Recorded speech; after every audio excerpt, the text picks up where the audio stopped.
Hello, comrades. Welcome to another video on the Russian Revolution Area of Study 1. In this video, we'll be looking at the causes of the 1905 revolution, talking about the period roughly from Nicholas II's coronation to the October Manifesto in 1905. So, first of all, when we talk about Russia and the increased revolutionary fervor of the Russian people, we need to look at the increased industrialization of Russia.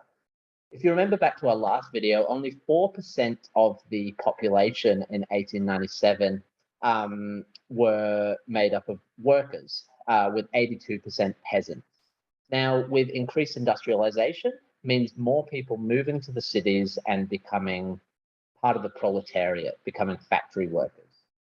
Now, Sergei Witt, who is a very significant individual during Nicholas's reign, he was one of the most influential ministers of the Tsarist regime at the turn of the 19th century. He served in both the government of Alexander III, Nicholas's father, and Nicholas II. And before he died, Alexander told Nicholas to listen to Witt. So Witt was an incredibly influential figure in this government. He was appointed Minister of Finance in 1893, just before Alexander passed away in 1894. In this role, which he had for 10 years, Witt initiated and oversaw a program of rapid industrialization known as the Great Spurt. Now, this brought in lots of foreign investment, and it was really a concerted effort to industrialize Russia really, really rapidly. In 1891, the construction of the Trans-Siberian Railway began. Now, Witt was a part of this. He was actually in charge of the railways before he became Minister of Finance. And this railway, it remains to this day the longest railway in the world, was designed to connect the isolated regions of central and eastern Russia, which are rich in natural resources, with the emerging industrial centers in the west, places like Moscow and St. Petersburg. The railway wasn't actually completed until 1916, when Russia was in the midst of World War I and 1 year before the end of Nicholas's reign. So this industrialization happened really rapidly, and it increased revolutionary attitudes in the cities of Russia. Witt's reforms during the Great Spurt developed Russia's industry enormously, but it also had some negative consequences. First of all, it relied on foreign investments. It developed heavy industry, but made little for Russian consumers. So a lot of the things that were being produced were exported, but the actual Russian consumers didn't actually gain much from this industrialization. It failed to improve the livelihoods of workers and peasants, and it led to high interest rates, rising prices, and increased taxes on goods. So basically, while industry was improving, living conditions and working conditions were getting worse. Now, due to the famine crisis, which we discussed in the last video, and poverty, many peasants flocked to Russia's industrial centers in search of work. The industrial labor force trebled between 1860 and 1905. And living and working conditions were terrible, which, as you can imagine, increased social tension. This is shown by the fact that the number of industrial strikes that were suppressed by military force increased from only 19 in the year 1893 to 522 industrial strikes in 1902. Now, that sort of covered the years of 1893 through to roughly 1903. And as is suggested by the number of strikes in 1902, there was far more revolutionary, far greater revolutionary action happening in those years of 1902, 1903 than there had ever been before. Now, the Russo-Japanese War that began in February 1904 and ended in late 1905 was quite a significant event. Imperial Russia had its Pacific Fleet based at Port Arthur, which was in China, which they secured a 25-year lease of in 1898. They had their eye on Manchuria in northeast China, where they wanted to extend the Trans-Siberian Railway. Unfortunately, Japan was also interested in this region and sought to negotiate with Russia. Now, Japan very much came to the table with negotiations. Russia had their eye on Manchuria and also Northern Korea, and Japan suggested that they would leave Manchuria to Russia, but Japan would have North Korea.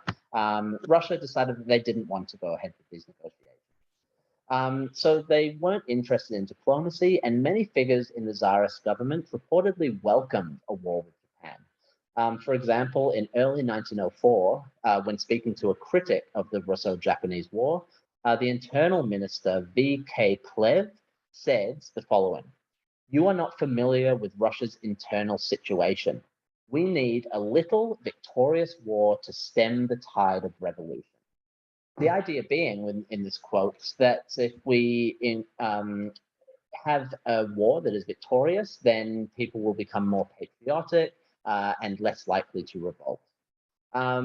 There were other quotes from other ministers that similarly suggested that going to war would be a good distraction, basically, from all the internal struggles. Now, after the failed negotiations, the Japanese Imperial Navy launched a surprise attack on the Russian fleet at Port Arthur in Manchuria on the 8th of February 1904. This began the Russo-Japanese War.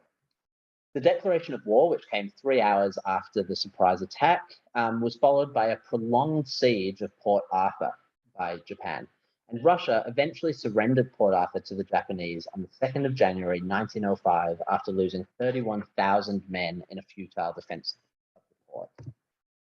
Now, this diagram shows some of the causes, outcomes, and reasons for Russia's defeat, because this was a devastating war for Russia. It was a short and decisive war. Unfortunately, it was Japan that were the victors. So, the causes, Russian expansionism. They wanted to expand their empire. They also wanted an ice-free port in the Pacific. So they had another port in the north of Russia, the northeast of Russia. But this was completely frozen over in winter. So Manchuria was an important location for them to set up a port that they could use all year round.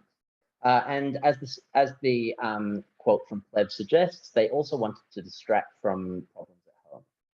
Now, the course, Port Arthur fell to Japan in January or February 1905. Russian surrender of Mukden at the Battle of Mukden, February 1905. Now, the Battle of Mukden was fought on land. It took place between the 11th and 25th of February 1905, and there were 90,000 Russian army casualties. So in just 2 weeks, 90,000 Russian soldiers were killed. The Russian fleet was destroyed at Tsushima in May 1905. Now, this was a devastating loss for Russia. The Japanese fleet, the Japanese Navy, won this battle in less than 24 hours. It took place between the 14th and 15th of May 1905. The reasons for this there were a number of reasons. First of all, the Baltic fleet left St. Petersburg in October of 1904. They aimed to end the siege of Port Arthur. However, the siege had ended already by the time they arrived, and the Japanese Navy routed the Baltic fleet in less than 24 hours. Now, the reason it took them so long is because if you imagine a world map, the Baltic fleet left from St. Petersburg in Russia, went all the way around Europe, all the way around Africa, up through Asia, and it took them many, many months to reach Tsushima, at which point the ships were not in a very good state.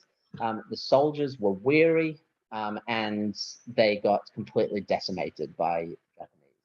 Russia lost all of its battleships, and over 10,000 men were killed against Japan's 117 men killed in those 24 hours. Now, the outcome, Russia surrendered the war. They lost Manchuria, Korea, and Port Arthur to Japan. And there were a number of reasons for this. They underestimated the strength of Japan. There was inadequate military planning, a really poor military strategy, and Japan was a ready, able, and skilled army and navy. And so this underestimation of Japan was incredibly embarrassing for Russia. Now, the impacts of the Russo-Japanese War. After the Battle of Tsushima, Tsar Nicholas sent Sergei Witt, who we mentioned before, to negotiate a peace settlement. This became known as the Treaty of Portsmouth and was signed on 23rd of August, 1905, as it was overseen by then American President Ted Roosevelt. In Russia, as a result of this defeat, discontent grew over the embarrassing defeats of on both land and sea. Far from stemming the tide of revolution, as Pleb had hoped, the Russo-Japanese War helped to create the conditions that would lead to revolution by late 1905. Now, I've just included this propaganda poster. This was released in early 1905, and it is just one example of a Russian propaganda poster in which you can see the Russian Navy. Presumably, this is the Baltic Fleet on their way to Japan, punching and destroying the Japanese Navy. As we know, that is not what happened, but this was propaganda to increase patriotism in Russia and pride in Russia. Now, at the same time as the Russo-Japanese War, if we go back to Russia, there were many worker strikes happening. They were becoming more common, and in December 1904, after 4 colleagues from the Putilov Steelworks were fired and dismissed, workers became angry and embarked on a strike where 120,000 workers were out on the streets striking. This led to Father Georgy Gapon, who was a prominent member of the St. Petersburg workers' community, deciding to appeal directly to Tsar Nicholas by presenting the workers' grievances in the form of a petition. Now, this was quite common in Russia. Russia had a history of presenting petitions to the Tsar, because remember, the Tsar is referred to as the little father who is there to protect and nurture the Russian people. And so this wasn't particularly uncommon. So anyway, Father Gapon wrote up this petition and decided that they would he would lead a procession of workers and their families in a peaceful march to the Winter Palace, seeking justice and protection from the Tsar. On Sunday, 9th of January 1905, a very significant date, Gapon led the procession to the Winter Palace, but thousands of soldiers had been deployed to prevent the march from reaching the Winter Palace. Officers shouted at the workers to disperse, or at least to move into smaller groups, but the crowds continued on towards the Winter Palace, resulting in shots being fired into the crowds. This led to chaos, and so more shots were fired, more people were killed, and in the end, around 200 people were killed, although the number at the time that was thrown around was upwards of 4,000, but it's suggested now that somewhere around 200 people were killed, and 400 were injured, including women and children. This event became known as Bloody Sunday, and it's an incredibly significant event that led to further revolutionary action. Now, Tsar Nicholas was not even present in St. Petersburg on Bloody Sunday, nor did he order his troops to fire, but the authority of the Tsar was absolute, and he was therefore seen as ultimately responsible. He became popularly known as Bloody Nicholas. Now, these two sources, this one presents Father Gapon in front of a procession of workers with the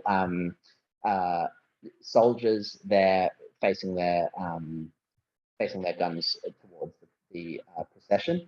This one, you can see, it's a bit hard to see, but in this hand is held, you can see the word petition, and up here, Bloody Nicholas, sitting on his throne, who is presented as death.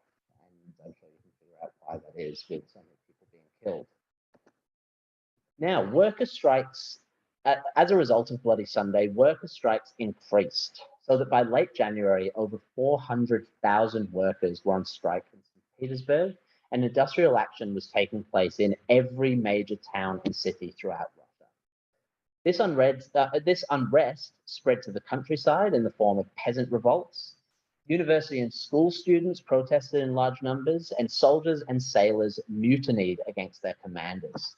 The most dramatic mutiny occurred on 14th of June, 1905. I wish I'd put that in yellow. 14th of June, 1905, aboard the battleship Potemkin. So this is known as the mutiny on Potemkin, the Potemkin mutiny, where sailors turned on their officers after they were served rotten meat with maggots in them. So as you can see, many groups in Russian society were protesting, revolting, mutinying, and revolutionary groups such as the Social Revolutionaries, the Mensheviks, and the Bolsheviks, all of which we will discuss in class, were active in leading strikes and mobilizing the demonstrations in 1905.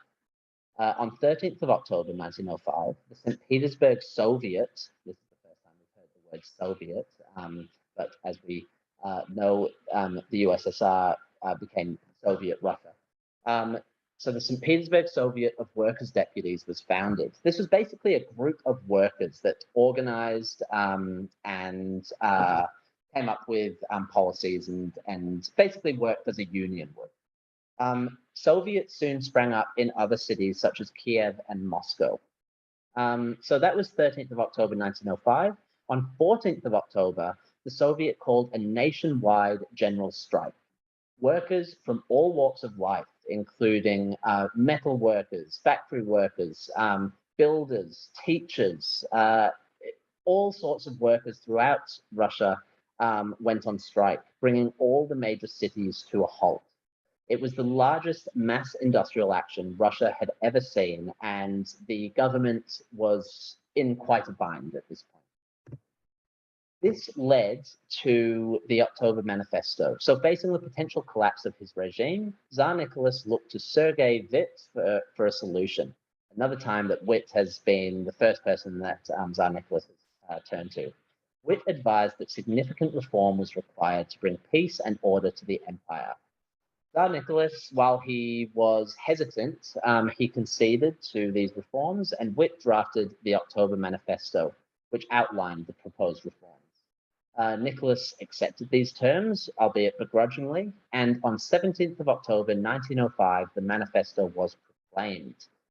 Now, this manifesto basically outlined three major reforms that were granted to the people.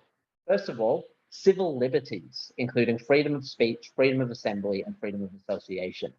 These are things that we in 21st century Australia take for granted, but they were not a part of Russian society up to this point. And so the fact that that was included was quite significant. Also, the creation of an elected and legislative parliament known as the Duma. Now, the third reform was the agreement that all state laws must pass through the Duma. So first of all, you've got a parliament, the Duma, that is elected by the Russian people. And secondly, any law must pass through the Duma. So quite a significant reform. Quite significant reforms were outlined in the October Manifesto. Now, this last slide, we're just looking at a historical interpretation of what has since been known as the 1905 revolution.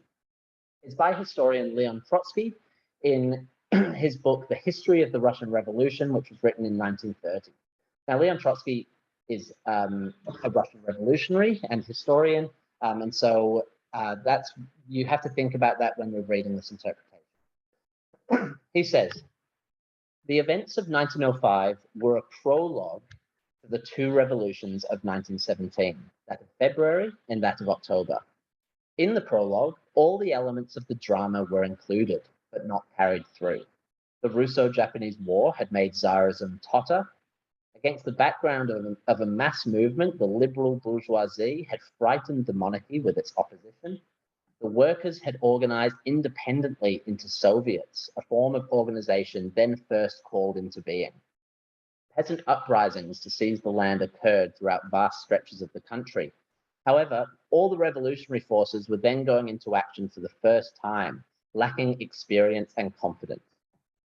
The liberals demonstratively backed away from the revolution exactly at the moment when it became clear that to shake Tsarism would not be enough. It must be overthrown. This sharp break of the bourgeoisie with the people made it easier for the monarchy to differentiate within the army, separating out the loyal units and to make a bloody settlement with the workers and peasants. Although with a few broken ribs, Tsarism came out of the experience of 1905 alive and strong enough.